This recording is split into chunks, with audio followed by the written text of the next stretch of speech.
बिस्मिल्लाहिर्रहमानिर्रहीम। अस्सलाम वालेकुम नाजरीन, आप यूट्यूब चैनल देख रहे हैं। मैं इमरान खान हूँ। मोहम्मद हुसैन नामी एक नौजवान है और उसे गोली मारी गई है रावलपिंडी में। और जीएचक्यू में मुबैना तौर पे ये दाखिल होने की कोशिश कर रहा था। माल रोड पे ये मौजूद था। इसके पास एक हथियार भी था, एक पिस्टल। और जो पहले पुलिस का स्टेटमेंट है वो मैं आपको बताता हूँ, क्योंकि ये एक छोटा मोटा मामला नहीं है। इसको बात को मेरे ख्याल में बहुत फैलाया जाएगा और उसकी तैयारी भी शुरू हो गई है।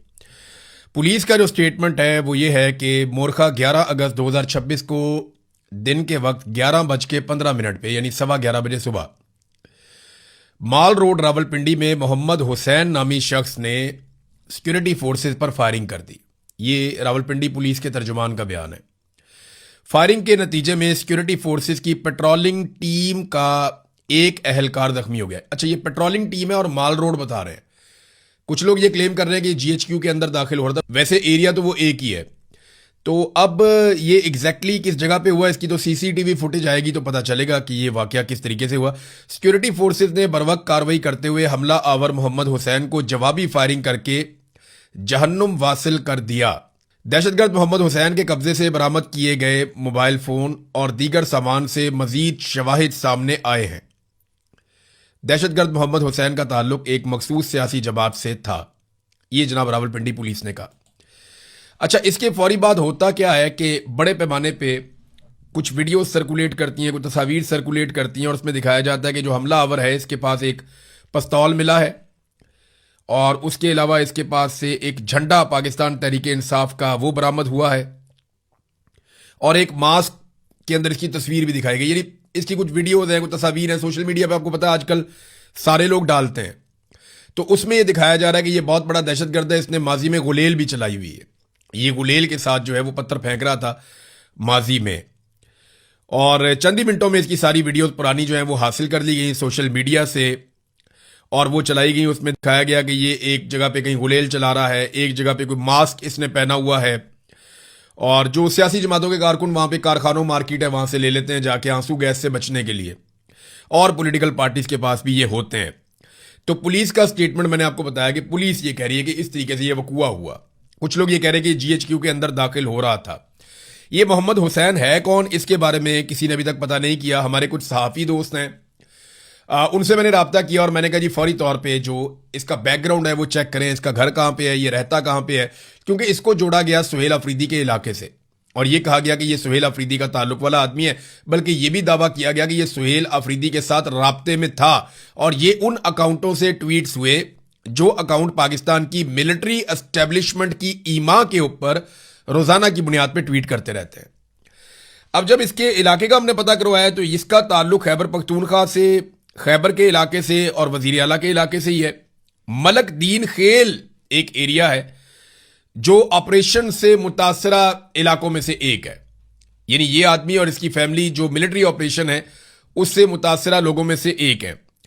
मलक दीन खेल के इलाके में अगर आप जाए ना तो वहां पे आपको हर 10 में से 9 या 10 बंदे आपको पाकिस्तान तहरीक इंसाफ के ही मिलते हैं। वहां पे आपको 2 ही झंडे नजर आते हैं, एक पाकिस्तान का और एक तहरीक इंसाफ का। और ये वो इलाका है जहां पे पाकिस्तान तहरीक इंसाफ का झंडा दुकान पे बिकता है। नॉर्मली जो पॉलिटिकल पार्टीज है वो अपने झंडे मुफ्त देती हैं, लेकिन यहां पे पाकिस्तान तहरीक इंसाफ का झंडा जो है वो दुकान पे बिकता है और लोग खरीद के अपने साथ रखते हैं। तो वाबस्तगी ऐसी जबरदस्त है पीटीआई के साथ। तो ये भी पाकिस्तान तहरीक इंसाफ का दीवाना था। ये नौजवान बहुत ज्यादा पाकिस्तान तहरीक इंसाफ को पसंद करता है, हर तहरीक के अंदर जाता रहा। जैसे बाकी नौजवान अपनी वीडियोस लगाते हैं, ये भी अपनी वीडियोस लगाता रहा सोशल मीडिया पे। ये कोई ओहदे शोदे पे नहीं रहा। इसकी उम्र जो इसकी अब, क्योंकि वहां पे जो खैबर राइफल्स के हेड ने राब्ता किया, यानी जब ये बंदा वहां पे मारा गया इस्लामाबाद रावलपिंडी में, तो खैबर राइफल्स का जो हेड है उसने राब्ता किया इसके खानदान से और पूरी कौम के लोग इकट्ठे होकर जाकर उनसे मिले। अब उन्होंने जो मालूमात वो कौम के लोगों ने दी है वहां पे जाके खैबर राइफल के हेड को, या वहां जाके उन्होंने जो बताया और जो इलाके से मालूमात इकट्ठी हुई है वो मैं आपके सामने रखता हूं। ये जो नौजवान है इसका एक भाई सरकारी मुलाजिम भी है, 2 भाई इसके जो है वो बैरून मुल्क भी रहते हैं, पाकिस्तान से बाहर रहते हैं। इसकी जो उम्र है वो गलत बताई गई है, उम्र 18-19 साल तक इसकी उम्र है, इससे बड़ी उम्र इसकी नहीं है, इसकी फैमिली ये बता रही है। कल सुबह 10-11 बजे तक, यानी जब ये इसको कत्ल किया गया इस्लामाबाद में, उससे एक दिन पहले सुबह 10-11 बजे तक ये अपने घर में मौजूद था वहां खैबर में।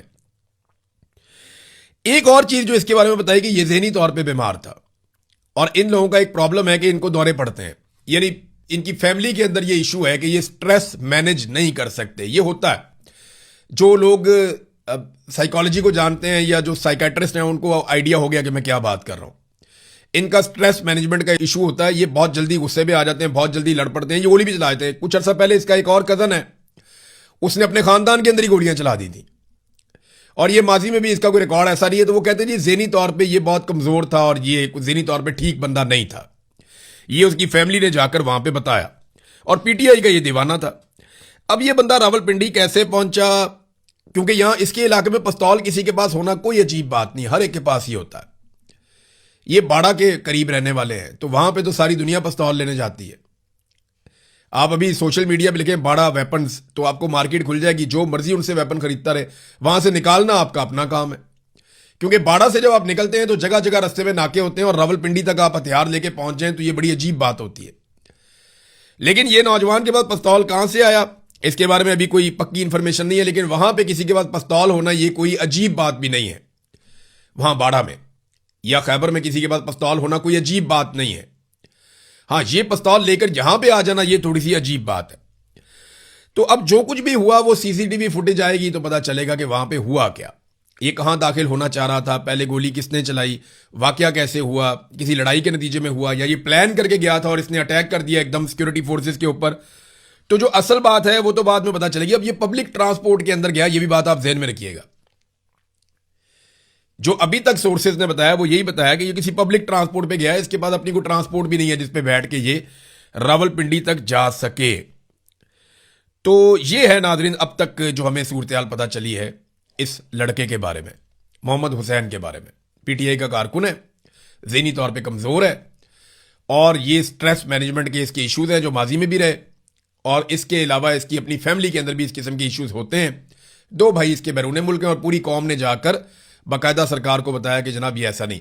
अब ये कहा गया कि सुहेल आफरीदी से ये राब्ते में था। जब खबर दी गई तो उससे ऐसा तासुर बना कि जैसे जब ये गोली चलाने गया जीएचक्यू के ऊपर हमला हुआ तो उस वक्त सुहेल आफरीदी इसको फोन पे इंस्ट्रक्शन दे रहे थे कि जनाब अंदर बढ़ जाओ, जाके मार दो सारों को, ये कर दो वो कर दो। ऐसा नहीं है। जो टाउट्स ने बयानियां बनाया उसको इस तरीके से सनसनी खेज बनाने की कोशिश की गई जैसे 9 मई को सनसनी खेज बनाया गया था, और एक पूरे फॉल्स फ्लैग ऑपरेशन को उठा के एक पॉलिटिकल पार्टी के खाते में डाल दिया था। ये उसी तरह की कार्रवाई करने की कोशिश की गई है। सुहेल आफरीदी से इसका जो एक राब्ता रजिस्टर्ड हुआ वो 2024 की जनवरी में हुआ था, कि जनवरी 2024 में अब तक की इतला के मुताबिक जो इंफॉर्मेशन बाहर आई, जनवरी 2024 में इसका सुहेल आफरीदी से राब्ता हुआ था इलेक्शन से पहले। और इलेक्शन से पहले तमाम लोगों से ही राब्ते करते रहते हैं, जो मर्जी जिसको मर्जी टेलीफोन कर लेता है। तो ये कोई अजीब या अचंभे की बात नहीं होती, ये होता रहता है। बहरहाल अब ये एक इंसिडेंट हुआ है, लेकिन इसको ऐसे पोर्ट्रे किया जा रहा है जैसे एक दहशतगर्द जमात है, उन्होंने दहशतगर्द भिजवा दिए और उन्होंने कातलाना और खुदकुश हमला करवा दिया है। ऐसा नहीं है। पीटीआई एक पुरअमन पॉलिटिकल जमात है, जिस तरह बाकी जमातें पॉलिटिकल जमातें हैं और वो पुरअमन एहतजाज पे बिलीव करती हैं, ऐसे ही पीटीआई भी करती है। पूरे पाकिस्तान में पीटीआई की बातचीत है, पूरे पाकिस्तान में ये एक मकबूल तरीन सियासी जमात है। और इमरान खान साहब ने हमेशा कहा कि हम एक गमला भी नहीं तोड़ना चाहते, हम कोई छोटा सा नुकसान भी नहीं करना चाहते, ये सारी अमलाक हमारी अपनी है। ये इंसिडेंट कैसे हुआ, इसके लिए सबसे इंपॉर्टेंट चीज जो है वो पुलिस के बयान से भी ज्यादा जरूरी ये है कि सीसीटीवी फुटेज को मंजरे आम पे लाया जाए, क्योंकि हर फॉल्स फ्लैग की सीसीटीवी फुटेज नहीं आती। तो यहां पे सीसीटीवी आएगी, क्लियर हो जाएगा इसने खुद ही हमला किया हो पुलिस पे, तो वो भी नजर आ जाएगा। किसी वजह से हमला किया हो, कोई झगड़ा हो गया या कोई और चीज हुई, वो भी नजर आ, जो भी हुआ ना वो सीसीटीवी फुटेज आएगी तो पता चलेगा कि एक्चुअली ये हुआ कैसे।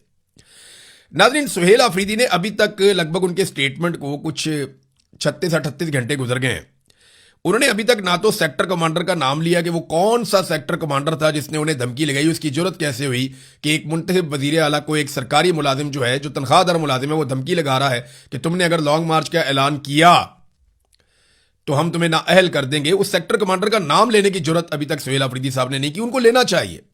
और ना ही उन्होंने कार्रवाई शुरू की है। तो फिर अगर वो ये इतना सा काम नहीं कर सकते, यानी तहरीक चलानी है आसिम मुनीर के खिलाफ, नाम सेक्टर कमांडर का नहीं ले सकते, ये बहुत जरूरी है।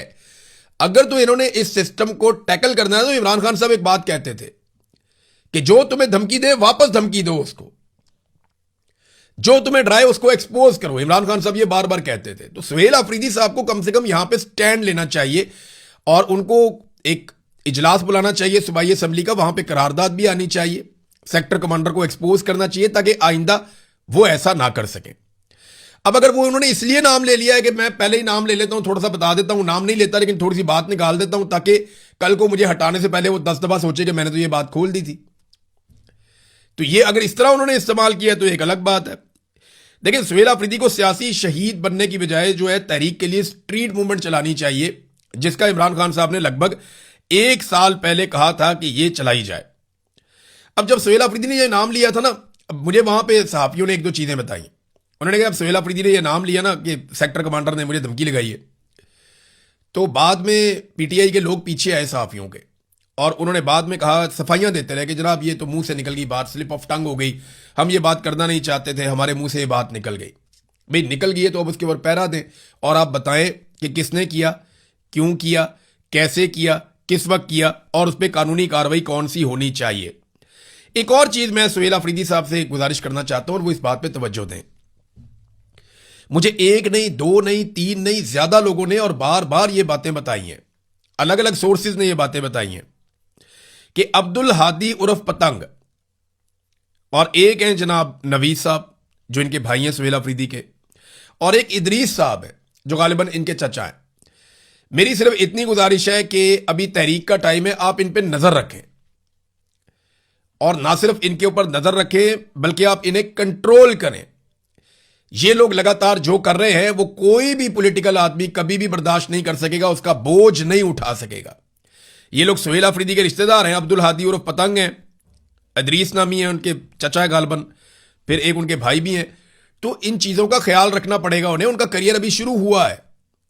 उस्मान बुज़दार के रिश्तेदार पागल हो गए थे, अंधाधुंध वो पैसा बनाने के चक्कर में वो अजीब तरीके से लग गए थे, लेकिन उस वक्त इमरान खान साहब बाहर थे, हमने इसको रिपोर्ट किया, उन्होंने एक्शन भी लिया था। लेकिन सुहेल अफरीदी साहब को ये चीजें खुद ही करनी पड़ेंगी, इस पे वो तवज्जो दें, वरना उनके लिए ना मुस्तकबिल में बड़े मसाइल हो जाएंगे। इमरान खान साहब की बहनें गई थी मिलने के लिए अपने भाई को, आज फिर मुलाकात नहीं करवाई गई, अभी तक तो मुलाकात नहीं हुई, तो रात हो गई अब तो एक मरतबा फिर मुलाकात नहीं हुई इमरान खान साहब की उनकी बहनों से। सारी कोशिशें करके उन्होंने देख ली, ये कैद तन्हाई खत्म नहीं हो रही, ना ही अदालत कोई सहूलत दे रही है। पाकिस्तान तहरीक इंसाफ ने सुप्रीम कोर्ट के बाहर एहतजाज किया, सारे इकट्ठे हुए, फिर एहतजाज को कॉल ऑफ किया गया जब अदालत ने एक तारीख दे दी कि ठीक है जी हम ये केस लगा देते हैं इमरान खान साहब की मुलाकात के हवाले से, कैद तन्हाई के हवाले से। तो मामला यहां तक पहुंच गए हैं कि सारी कोशिशें करके देख लेते हैं, लेकिन क्योंकि एक शख्स ने फैसला किया हुआ कि मैंने मुलाकात नहीं होने देनी, तो कोई कानून, कोई अदालत, कोई इदारा, कोई पार्लिमान, कोई वजीर आजम, कोई कैबिनेट मेंबर, कोई अवामी एहतजाज दबाओ, कोई चीज जो है, कोई लॉ बुक वो उसको वायलेट नहीं कर सकती जो फर्द वाहिद का हुक्म है। इसको डिक्टेटरशिप नहीं कहेंगे तो आप क्या कहेंगे। नाज़रीन, 13 और 14 अगस्त की दरमियानी रात पाकिस्तान तहरीक इंसाफ ने अनाउंस किया कि पाकिस्तानी निकलेंगे और इमरान खान के साथ इजहार यकजहती करेंगे।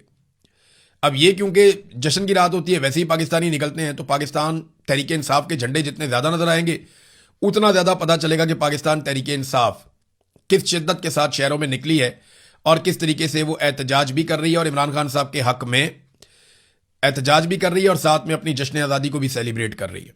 तो ये 13 और 14 अगस्त की दरमियानी रात को निकलने के लिए पाकिस्तान तहरीक इंसाफ ने अनाउंसमेंट की है। एक और चीज नाजरीन मैं आपके साथ शेयर करता हूं, ये इधर सलमान अकरम राजा साहब बड़े सीनियर आदमी हैं, बड़े जबरदस्त वकील हैं, बड़ी शानदार इनकी वकालत है, बड़ा लंबा इनका करियर है और लड़ाई इनकी हो रही है मिशाल यूसुफजई से। मैं हैरान हो जाता हूं कि ये किस लेवल पे क्या लड़ाइयां चल रही हैं। इनकी एस्टेब्लिशमेंट ने अजीबोगरीब किस्म के पाकिस्तान में खेल खेले हैं, अजीबोगरीब ही सूरत हाल पाकिस्तान में रहती है। ये मिशाल यूसुफजई का या सलमान अकरम राजा साहब का बनता है उनके साथ लड़ना, या ये लड़ाई बनती नहीं है। वो पार्टी के सेक्रेटरी जनरल हैं, वो फैसला करें। माजी में भी उन्हें कहा गया फैसला करो, वो फैसला नहीं कर पाए। मेरे ख्याल में सलमान अकरम राजा साहब को शायद सियासत की इस बात की समझ ही नहीं आई कि जितना ज्यादा आप गुंजाइश निकालते जाते हैं उतना ज्यादा आपके लिए प्रॉब्लम होती जाती है। तो अब सूरत हाल ये है कि दोनों आगे आमने सामने खड़े हुए और पाकिस्तान का मीडिया इनको दिखा रहा है। आप दोनों की औकात का, दोनों की हैसियत का फर्क चेक करें, दोनों की उम्र का और तजर्बे का फर्क चेक करें। एक तरफ कहां पे पाकिस्तान का शानदार वकील, जिसका पाकिस्तान में आप टॉप 10 वकला के अंदर आप नाम ले सकते हैं, जिसका नाम जो है वो वकला में भी शानदार है और उसकी अपनी एक करेक्टर भी है, और दूसरी तरफ एक ऐसी खातून जिन्हें हम कल तक जानते भी नहीं थे और उनकी कोई स्ट्रगल भी नहीं है और उनके पीछे कुछ डेप्थ भी नहीं है। लेकिन आप गौर कर लें, कि चल क्या रहा है। तो ये सलमान अकरम राजा साहब को ये चीज़ें बहुत जल्दी सीख लेनी चाहिए थी। लाहौर टाउनशिप में नाजरीन एक वाकया हुआ, 2 खवातीन को पकड़ के लाया गया चोरी के इल्ज़ाम में। दोनों खवातीन की वीडियो भी है, वो ठीक थी। फिर पता नहीं उनके साथ क्या हुआ, थाने में दोनों मर गई। और फिर पुलिस ने क्या किया कि भारी नफरी के साथ उनको उनके आबाई इलाके में पहुंचा के दफना दिया ज़बरदस्ती। और पुलिस ने कहा कि बिल्कुल किसी की आवाज़ बाहर ना निकले। पुलिस ने जिस तरीके से इस केस को हैंडल किया, वो तरीका ही बहुत अजीबोगरीब था। इससे पहले 2 गैर मुल्की खवातीन के साथ इसाक डार के खानदान ने रेप करवाया लाहौर के अंदर। इसाक डार की फैमिली ने 2 गैर मुल्की खवातीन के साथ यहां पे लाहौर के अंदर रेप करवाया था उनके नवासे ने। और वो बड़ा खौफनाक एक केस था और बड़ी ज्यादती हुई उस केस के अंदर। तो एक तो ये केस आपको याद होगा। अभी ये 2 खवातीन है, ये थाने में जाती है, पता नहीं इनके साथ थाने में ऐसा क्या हुआ कि वो दोनों मर गई। और दोनों के बारे में कहा गया दोनों हार्ट अटैक से मर गई। और दोनों नौजवान खवातीन थी, दोनों चोरी का इल्जाम था। दोनों एक साथ हार्ट अटैक से कैसे मर गई? वहां क्या हुआ ऐसा थाने में? किसने कुछ किया या कौन था वहां पे? क्या कोई बासर आदमी था? क्या देख लिया था उन खवातीन ने, या क्या उनके साथ किया गया था कि फिर वो जिंदा नहीं रह पाई दोनों? अब पोस्टमार्टम करवाने के लिए ऑर्डर दिया गया। अब देखते हैं, उनको जबरदस्ती दफनाया गया है, दोबारा उनको निकाला जाएगा, पोस्टमार्टम किया जाएगा, चेक किया जाएगा इन खवातीन के साथ हुआ क्या। देखिए, खवातीन को टिकटॉकर ने कहा था कि ये मेरी रेड लाइन है, लेकिन आप गौर करें कि रेड लाइन नहीं है। सूबाई वजीर इतलात जो है वो लगातार 9 महीनों से अदालत उसे बुला रही, 9 या 11 महीने हो गए अदालत उसको बुला रही है कि और आकर स्टेटमेंट दो फलक जावेद के खिलाफ, जो भी आपका केस है आकर पेश हो जाओ यहां पे।